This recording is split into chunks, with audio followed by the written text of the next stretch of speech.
नमस्कार, आप देख रहे हैं द रेड माइक और मैं हूं मिलन शर्मा। इस वक्त जो भी तमिलनाडु की राजनीति में हो रहा है, उसे एक विजय की पिक्चर से कम नहीं कह सकते और पूरी तरीके से सर्कस बना हुआ है, जहां अन्य राज्यों में जो मुख्यमंत्री हैं, उन्होंने शपथ ग्रहण भी कर लिया है। इस शपथ ग्रहण पर ग्रहण ही लगा हुआ है और काफ़ी दिन बीत गए हैं। विजय की पार्टी को यानी कि टीवीके को सबसे ज़्यादा सीटें मिल गईं, लेकिन फिर भी अभी तक वो तमिलनाडु में सरकार नहीं बना पाई है। बार-बार गवर्नर से मिलने के बाद वापस आ जा रहे हैं विजय। हमारे साथ इस पूरे सर्कस को समझने के लिए सिद्धार्थ प्रभाकर हैं, जो चेन्नई से हमें जॉइन कर रहे हैं और इंडिपेंडेंट जर्नलिस्ट हैं, जो तमिलनाडु की राजनीति को बहुत अंदर तक समझते हैं। सिद्धार्थ, बहुत-बहुत शुक्रिया आपका हमारे साथ जुड़ने के लिए। धन्यवाद मैडम। और यही समझने की कोशिश कर रहे हैं कि ये क्या चल रहा है तमिलनाडु की पॉलिटिक्स में।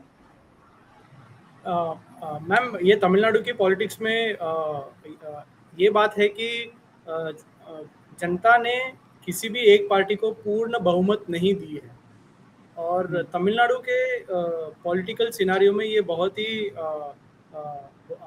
ही फ्रेश चीज़ है, क्योंकि कर्नाटका में हमने देखा है और महाराष्ट्र में भी हमने देखा है थोड़े सालों पहले कि ये जो हम हिंदी में खिचड़ी सरकार कहते हैं, कोएलिशन गवर्नमेंट की, यहाँ से 5 लिया, वहाँ से 5 लिया, वहाँ सुबह पेपर में आ रहा है कि कोई एक चीफ मिनिस्टर बनने वाला है, जबकि टीवी के स्क्रीन पे कोई और चीफ मिनिस्टर बन रहा है। ऐसे सब हमने वेस्टर्न और नॉर्दर्न पार्ट्स ऑफ इंडिया में देखा है, लेकिन तमिलनाडु के लिए बहुत नया है, क्योंकि तमिळगा वेट्री कळगम सी जोसेफ विजय, एक्टर विजय को, जो टीवीके के प्रेसिडेंट है, उन्हें 108 सीटें मिली है और उन्हें कांग्रेस ने साथ दिया है, सो 113 है। तो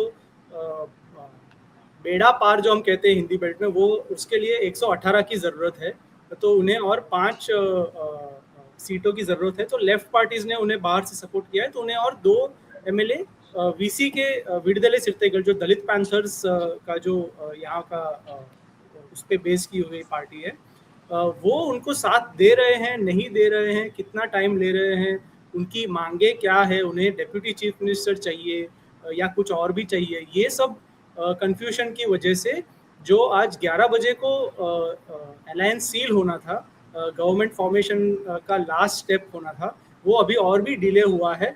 4 बजे को वीसी के विडदले सिर्तेगल हमें बताएगा कि उन्होंने क्या डिसीजन लिया है। तो ये है फिलहाल तमिलनाडु का सिनेरियो। और कल रात को भी एक दिलचस्प काफ़ी दिलचस्पी थी लोगों को, तो उसके बारे में भी हम बात कर सकते हैं। जी जी, बताइए। मैम, तो एनडीए के जो एक इम्पोर्टेंट पार्टनर है अम्मा मक्कल मुन्नेत्र कळगम, जो एडीएमके का एक ऑफशूट है, उसके पूर्व लीडर वी के शशिकला के नेफ्यू टीटीवी दिनकरन, जो खुद एआईडीएमके के डेप्यूटी जनरल सेक्रेटरी रह चुके हैं, उनकी पार्टी है ये, उनके एक एमएलए हैं। तो ये एक एमएलए ने टीवीके को साथ दिया कि नहीं दिया, इस पे काफ़ी चर्चा हुई। तो टीवीके कल जब गवर्नर से मिलने गए, तो उन्होंने अम्मा मक्कल मुन्नेत्र के एएमएमके के जो एमएलए हैं, उन्होंने गवर्नमेंट को साथ सपोर्ट दिया है, ऐसा एक लेटर में उन्होंने बताया। लेकिन तुरंत उसके थोड़ी देर थोड़े एक आध घंटे के बाद जो टीटीवी दिनकरन है, जो उस पार्टी के चीफ है, वो तुरंत गवर्नर से मिल के आए और उन्होंने कहा कि ये बिल्कुल झूठ है, मेरे पार्टी के एमएलए मिसिंग है। उन्होंने टीवीके ने जो लेटर दिया है गवर्नर को, एएमएम के एमएलए का सपोर्ट लेटर दिया है, वो फोर्ज्ड है और इस पे गवर्नर जांच करनी चाहिए। और पुलिस में भी उन्होंने कंप्लेंट फाइल किया। वो गवर्नर ऑफिस से बाहर आए और थोड़े एक आध घंटे के बाद वो एमएलए के साथ आए। वो एमएलए ने कहा कि नहीं, मैंने कोई सपोर्ट नहीं दिया है। उसके बाद टीवीके ने एक वीडियो रिलीज किया ये एमएलए का, उनके पेपर साइन करते हुए। तो ये काफ़ी, अगर आप इंग्लिश न्यूज़पेपर्स आज का देखेंगे तो ये पूरा कुछ ज़्यादा रिफ्लेक्ट होता नहीं है, क्योंकि ये एक छोटी सी पार्टी है। लेकिन जो टीवी पे, सोशल मीडिया पे जो बवाल मचा है कल रात से, वो काफ़ी, अगर आप इन्वेस्टेड नहीं है तो ये आपके लिए एक एंटरटेनमेंट है। जैसे आपने सही कहा कि विजय के कोई एक पॉट बॉयलर से कम नहीं है। ये किस तरीके से ऐसे टाइप के फ्रॉड भी हो रहे हैं? मतलब पार्टी का एमएलए जाके बोल रहा है कि वीडियो सामने आई कि सपोर्ट देता हुआ दिख रहा है और बाहर आके बोल रहा है कि फौज है और मैं नहीं हूँ। तो कंफ्यूजन कहाँ पर पैदा हो रही है? और मुझे लग रहा है, और आप भी बता सकते हैं हमारे हिंदी भाषी दर्शकों को, क्योंकि विजय पॉलिटिक्स में नए हैं, तो क्या ये DMK, AIADMK, VCK, CPI, CPM तो विजय को खा जाएंगे? बात यह है कि विजय पॉलिटिक्स में नए हैं, लेकिन उनके इर्द गिर्द जो घूम रहे हैं लोग, उनके खुद के काफ़ी सारे एमएलए, वो पॉलिटिक्स में काफ़ी समय से हैं। इनफैक्ट उनके जो एक बहुत ही इम्पोर्टेंट एमएलए हैं सेंगोटेन, वो एआईएडीएमके में शायद, अगर मैं गलत नहीं हूँ तो 10 बार एमएलए बन चुके हैं, और ये उनका 11वीं बार उन्होंने एमएलए का इलेक्शन जीता है। तो वो उतने एक्सपीरियंस्ड एमएलए, एक्सपीरियंस लीडर है। काफ़ी सारे लोग एआईएडीएमके से हैं। जो कोलतूर में जिस एमएलए ने पूर्व चीफ मिनिस्टर एमके स्टालिन को हराया, वो खुद पूर्व डीएमके के एमएलए हैं। जो उनके राइट हैंड मैन कहे जाते हैं, आधव अर्जुना, वो पहले डीएमके के स्ट्रेटेजी टीम में थे, उसके बाद विडदले सिरतेगल के स्ट्रेटेजी टीम में थे। इनफैक्ट उसके डेप्यूटी जनरल सेक्रेटरी थे, और या जनरल सेक्रेटरी थे, I think deputy general secretary थे। और फिर तो इर्द गिर्द उनके काफ़ी सारे पॉलिटिशियंस हैं जो इस पॉलिटिकल गेम को अच्छी तरह से समझते हैं। तो मेरे ख्याल में ये लोग ही स्ट्रेटेजाइज कर रहे हैं कि क्या करना है, क्या नहीं करना है। और हॉर्स ट्रेडिंग जो है वो बहुत ही सीरियस इशू है। वो एक करप्ट प्रैक्टिस है, हम जानते हैं। लेकिन तमिलनाडु के एक सेक्शन ऑफ जो इंटेलेक्चुअल्स हम कह सकते हैं, वो काफ़ी निराश है विजय से, टीवीके से, क्योंकि विजय ने एक क्लीन गवर्नेंस प्रॉमिस किया है अपने रैलीज में। उन्होंने इनफैक्ट तमिल में अगर कहें तो उन्होंने डीएमके को तीय शक्ति कहा है, यानी इविल फोर्स, और अपने आप को तूय शक्ति कहा है, क्लीन फोर्स। तो लोग पूछ रहे हैं कि क्या ये है आपका, आप कैसे तूय शक्ति अपने आप को कह सकते हैं, जबकि आप ये हॉर्स ट्रेडिंग के एलिगेशंस आपके ऊपर है। लेकिन मैं जिस तरीके से समझ रहा हूँ, तमिलनाडु के लोग जानते हैं कि ये सब पॉलिटिक्स में होता है। और मैं पब्लिक सेंटिमेंट ये गेज कर रहा हूँ कि विजय के सपोर्ट में काफ़ी सारे लोग सोच रहे हैं, जिन्होंने शायद विजय को वोट नहीं किया हो ये इलेक्शन में, वो भी आज सोच रहे हैं कि यार ये तुम नए आदमी के साथ क्या जुल्म कर रहे हो, क्यों उसे आप चीफ मिनिस्टर नहीं बनने दे रहे हो। ऐसा आम आदमी, आम औरत, जिनको शायद पॉलिटिक्स की ज़्यादा खबर या ज़्यादा वो पढ़ते नहीं हो, उनके दिमाग में ये एक विजय के सपोर्ट में एक लहर हम देख सकते हैं। सिंपैथी वेव बनता जा रहा है विजय के लिए, आप कह रहे हैं? बिल्कुल। वेव तो नहीं कह पाए, वेव है कि नहीं वो तो अगले इलेक्शन में पता चलेगा, लेकिन डेफिनेटली काफ़ी सारे लोगों में वो सिंपैथी आ रही है, ऐसा मैं सेंस कर रहा हूँ। आप कह रहे हैं कि उनके एडवाइजर्स बहुत पुराने हैं, राजनीति में मजे हुए हैं। किस तरीके की एडवाइस दी गई? क्योंकि अगर मैंने कहीं सुना कि विजय को बोला जाता कि आप सिंगल लार्जेस्ट पार्टी हो, इसलिए आप गवर्नर के पास सिंगल लार्जेस्ट पार्टी का प्रपोजल रखो और फिर फ्लोर टेस्ट में अपनी स्ट्रेंथ दिखाओ। लेकिन उनके एडवाइजर्स ने उन्हें बोला, या कांग्रेस में से किसी ने बोल दिया कि नहीं, हम आपको सपोर्ट करने को तैयार हैं, अब तो आप हमारा लेटर लेके जाइए और कहिए कि हम कोलिजन सरकार बनाएंगे। अब कोलिजन सरकार में आपके नंबर्स तो आ नहीं रहे हैं। आज भी मामला एक एमएलए, दो एमएलए, एक एमएलए, दो एमएलए पे अटका हुआ दिखाई दे रहा है। और ये भी समझाइए हमारे दर्शकों को कि ये एडवाइस गलत थी या नहीं, सही थी या गलत। और दूसरा कि किस तरीके से ये जो छोटी पार्टियां हैं, अब इन्होंने विजय का मतलब कॉलर पकड़ लिया है कि इनको क्या चाहिए, बर्थ चाहिए, मिनिस्टीरियल पोजीशंस चाहिए, क्या क्या चाहिए? मैम, आपका पहला सवाल कि क्या विजय के एडवाइजर्स उनको कंफ्यूज कर रहे हैं या सही एडवाइस नहीं दी है, मैडम, तो इस जवाब के लिए मैं 2-3 अपने सोर्सेज पे रिलाई कर रहा हूँ। एक मेरा जो प्राइमरी सोर्स है, जो लीगल एक्सपर्ट्स जिनसे मैंने बात की है, वो कह रहे हैं कि अगर विजय ने सिर्फ अपने single largest party, that is खुद के पार्टी के सपोर्ट, अपने एमएलएज का सपोर्ट लेके अगर वो गवर्नर के पास गए होते, तो गवर्नर उन्हें डेफिनेटली सरकार स्वेर इन कर देते और फिर असेंबली फ्लोर पे उन्हें अपनी मेजॉरिटी प्रूव करनी होती। लेकिन उन्होंने कांग्रेस के साथ एक कांग्रेस का लेटर भी लिया, तो ये बन जाता है एक पोस्ट पोल अलायंस। तो पोस्ट पोल अलायंस में आपको मेजॉरिटी दिखानी पड़ेगी, ऐसा गवर्नर का शायद मानना था, जिसकी वजह से उन्होंने आज तक उन्हें स्वेरिंग इन में अलाउ नहीं किया है। लेकिन अगर आप देखें तो लीगल एक्सपर्ट्स भी इस पे काफी डिवाइडेड है। वो कह रहे हैं कि नहीं, अगर पोस्ट पोल कोalition में भी सिंगल लार्जेस्ट कोalition अगर उन्होंने दिखाई है तो आप उनको स्वेरिंग कर सकते थे। इसमें हमें समझना ज़रूरी है कि गवर्नर का रोल, यूनियन गवर्नमेंट में बैठ रही बीजेपी सरकार का क्या रोल है इसमें, वो किस तरीके से इसको देख रही है, ये सब फैक्टर्स भी हमें डेफिनेटली माइंड में रखना चाहिए इस बारे में डिस्कस करने के टाइम पे। एक स्पेसिफिक इनपुट दूसरे एक सोर्स से मुझे मिला था, जो English newspaper Dinathanthi next, DT next, उसमें एकदम क्लियरली एक सीनियर रिपोर्टर ने अपने आर्टिकल में लिखा था कि सेंगोटैयन, जो मैंने कहा था कि काफ़ी एक्सपीरियंस्ड एमएलए हैं, पूर्व एमएलए हैं, एडीएमके के मिनिस्टर हैं, शायद चीफ मिनिस्टर भी बन सकते थे 2017 में, उन्होंने विजय को स्पेसिफिकली एडवाइस दिया कि नहीं, आप सिंगल लार्जेस्ट पार्टी की तरह जाके गवर्नर से मिलिए। लेकिन वो एडवाइस शायद विजय ने नहीं लिया, क्योंकि जैसे मैंने कहा विजय के इर्द गिर्द काफ़ी सारे एडवाइजर्स हैं। सेंगोटैयन है, आदव अर्जुना है, के जी अरुण राज है, जो एक former Indian revenue service officer है, इनकम टैक्स में काम कर चुके हैं। उनके खुद के स्ट्रेटेजिस्ट है, जॉन आरोग्यसामी, लोयोला मणि, ये सब है। तो अभी हमें दिख रहा है कि कल जब वो गवर्नर के पास गए तो 2 नॉन पॉलिटिशियंस उनके साथ गए थे। एक है केवीएन प्रोडक्शंस, केवीएन कंस्ट्रक्शंस, एक कंस्ट्रक्शन फर्म है, रियल्टी फर्म है जी। और प्रेस्टीज के पूर्व सीईओ के वेंकट नारायणन, केवीएन थे उस जगह पे।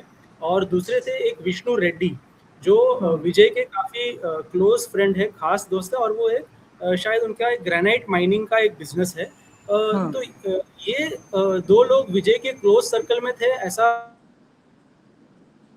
काफी लोगों को शायद पता भी नहीं था। लेकिन कल मेरे सूत्रों ने बताया कि केवीएन तो खैर विजय के लास्ट फिल्म के प्रोड्यूसर हैं, जो फिल्म अटकी हुई है, और विष्णु रेड्डी ने काफी इंपॉर्टेंट रोल प्ले किया है उनके सोशल मीडिया और दूसरे स्ट्रैटेजी में, और स्ट्रैटेजी में और डेफिनेटली शायद फाइनेंसेस में भी शायद एक रोल प्ले किया है, ऐसा कहा जा रहा है।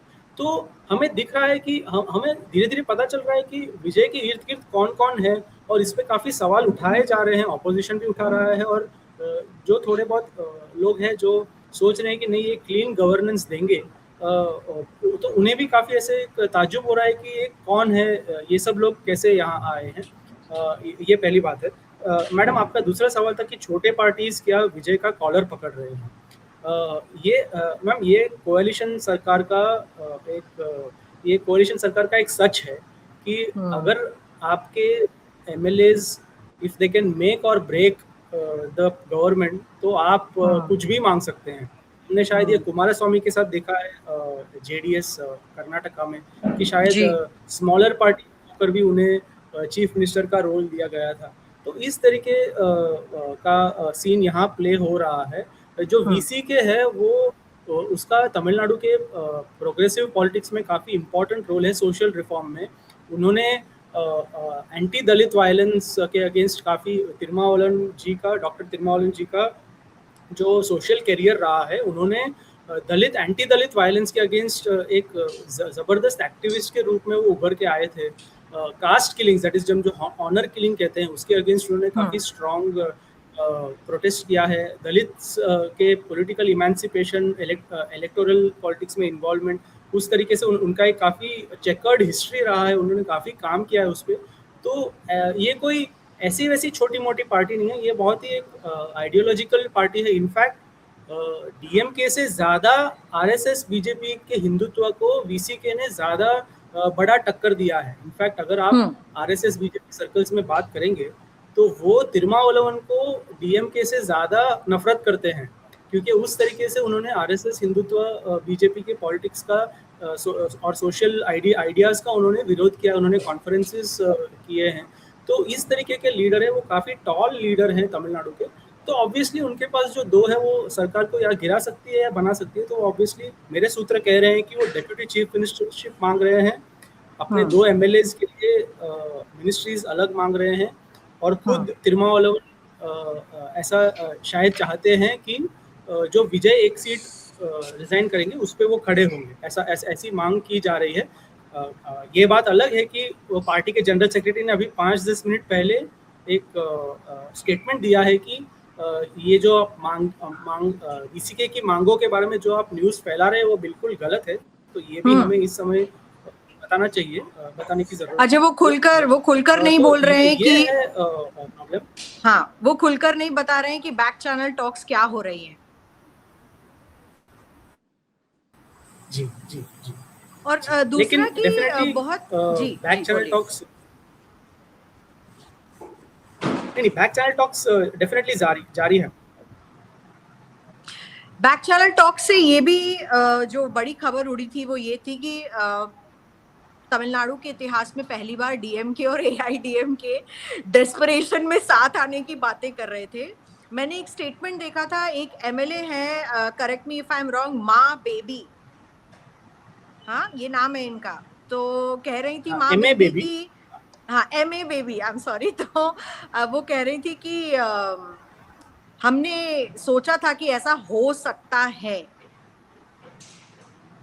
तो पार्टी से हटकर भी एमएलए ऐसी बातें क्यों कर रहे हैं? Madam MA baby I think CPIM के काफ़ी वरिष्ठ नेता हैं। आई थिंक दिल्ली में है वो तमिलनाडु के एमएलए नहीं है। लेकिन फिर भी उनके कमेंट्स बहुत इंपॉर्टेंट है। मैडम हम सिर्फ उनके कमेंट्स को नहीं देख रहे हैं, हमारे जैसे कि मेरे खुद के इंडिपेंडेंट सोर्सेज 2-3 दिनों से मुझे कह रहे हैं कि ये जो डीएमके एडीएमके का जो अलायंस है वो डेफिनेटली बातचीत हो रही है। इनफैक्ट जो एक काफ़ी बड़े, वापस हम बिजनेस और पॉलिटिक्स के इंटरसेक्शन पे आते हैं, काफ़ी बड़े एक रियल एस्टेट कंपनी के ओनर ने ही ये टॉक्स को मीडिएट किया है। ये रियल एस्टेट कंपनी काफ़ी बड़ी है चेन्नई में, और दोनों पार्टीज़ के साथ उनका अच्छा रिलेशनशिप रहा है लास्ट 5-10 सालों में। तो इस कंपनी ने मीडिएट किया है। क्यों मीडिएट किया है? ये डीएमके और एडीएमके का साथ आना किस तरीके का एक पॉलिटिकल अर्थक्वेक है, जैसे कि आप समझ लीजिए मोदी जी और राहुल गांधी साथ आ रहे हो, इस तरीके का वो एक अलायंस है। तो वो क्यों हुआ है, उसके लिए आपको एक द हिंदू और डेक्कन हेराल्ड के काफ़ी वरिष्ठ पत्रकारों ने एक बढ़िया से आर्टिकल में एनालाइज किया है। डीएम के लीडर्स से उन्होंने एक कोट लिया है। तो डीएम के लीडर ने क्या कहा है, अगर विजय ने सत्ता बना ली तो वो 10-15 साल के लिए सत्ता पकड़ के रखेंगे, उन्हें हम नहीं हरा पाएंगे। इसलिए इस समय उस तरीके के कोई भी एक चीज़ को प्रिवेंट करने के लिए हमारा साथ आना ज़रूरी है। तो ये है डीएमके और एडीएमके के पार्टीज़ में ये थॉट प्रोसेस चल रहा है। ये मैंने इंडिपेंडेंटली भी वेरीफाई किया है। मैंने एडीएमके के सोर्स से पूछा था, उनका भी यही मानना है। तो वो अपने एक एग्जिस्टेंशियल क्राइसिस में है डीएमके और एडीएमके। अगर विजय ने सरकार बना ली तो इसकी वजह से ये अलायंस की बात हुई थी। अभी डीएमके कह रही है कि नहीं ऐसी तो कोई बात नहीं हुई और ये वो रूमर है। लेकिन मैं डेफिनेटली मैं कह सकता हूँ, ये सिर्फ मैं नहीं कह रहा हूँ, times of India, Hindu, Deccan Herald, काफ़ी सारे वरिष्ठ पत्रकार ने लिखा है और ये पब्लिकेशंस ने ये न्यूज़ पब्लिश किया है। तो इसे हम नेगेट नहीं कर सकते, ऐसा डेफिनेटली हुआ है। लेकिन अब वो समझ रहे हैं कि लेफ्ट पार्टीज डेफिनेटली इस आइडिया से अगेंस्ट थे। डेफिनेटली एडीएमके जो बीजेपी के साथ अलायंस में थी, लेफ्ट पार्टीज इस से मंजूर नहीं थी ये ऐसे एक अलायंस, ऐसे खिचड़ी अलायंस को सपोर्ट करने के लिए। तो इसीलिए वो समझ गए कि खुद डीएमके और एडीएमके और उनके छोटे मोटे अलायंस के साथ वो गवर्नमेंट फॉर्म नहीं कर पाएंगे, और उन्होंने ये आइडिया ड्रॉप कर दिया है। तो सिद्धार्थ प्रभाकर ने हमें बहुत ही सरल भाषा में हमारे जो व्यूअर्स हैं उन्हें समझाया कि किस तरीके से तमिलनाडु की पॉलिटिक्स में पिक्चर अभी भी बाकी है और इंतजार किया जा रहा है। मुझे लगता है सिद्धार्थ थोड़ा और इंतजार करना पड़ेगा। क्या आज पिक्चर क्लियर हो जाएगी या एक और दिन खिंच सकता है ये मामला? 4 बजे को वीसी के ने प्रेस मीट नहीं बुलाई है। 4 बजे को वो बताएंगे कि उनका नेक्स्ट स्टेप क्या होने वाला है। तो मेरे हिसाब से एक और वीकेंड है जो जर्नलिस्ट एंजॉय नहीं कर पाएंगे। नहीं कर पाएंगे, क्योंकि इस बीच सब जानते हैं, आप भी जानते हैं, रिजॉर्ट पॉलिटिक्स भी चल रही है। किसी ने अपने एमएलए को पुडुचेरी में रखा हुआ है। मैंने ये भी सुना कुछ एमएलए को हैदराबाद में रखा हुआ है, और कुछ एमएलए को और अन्य जो साउथ के रिजॉर्ट्स हैं, कुछ एमएलए को महाबलीपुरम ले गए हैं टीवी के वाले। हाँ, तो देखिए कि सब इस वक्त जो एमएलए हैं रिजॉर्ट एंजॉय कर रहे हैं, स्विमिंग पूल में खा रहे हैं, अच्छा सा खेल रहे हैं, क्योंकि सबको पता है कि विजय लार्जेस्ट पार्टी है तमिलनाडु में। लेकिन आप देखिए कि किस तरीके से विजय को आते ही, मतलब सत्ता हाथ में आते ही, किस तरीके की राजनीति झेलनी पड़ रही है। कोई नहीं चाह रहा है कि वो मुख्यमंत्री बने, और अगर वो बनेंगे मुख्यमंत्री तो किन शर्तों पर बनना पड़ेगा उनको। तो क्लीन पॉलिटिक्स जो वो करना चाह रहे हैं उसमें कई रोड़े हैं, और इसीलिए उनके शपथ पर अभी भी ग्रहण बना हुआ है। सिद्धार्थ, हम आएंगे आपके पास दोबारा। बहुत बहुत शुक्रिया हमसे द रेड माइक पर बात करने के लिए, और तमिलनाडु की जो राजनीति में इस वक्त सर्कस चल रहा है वो समझाने के लिए। धन्यवाद।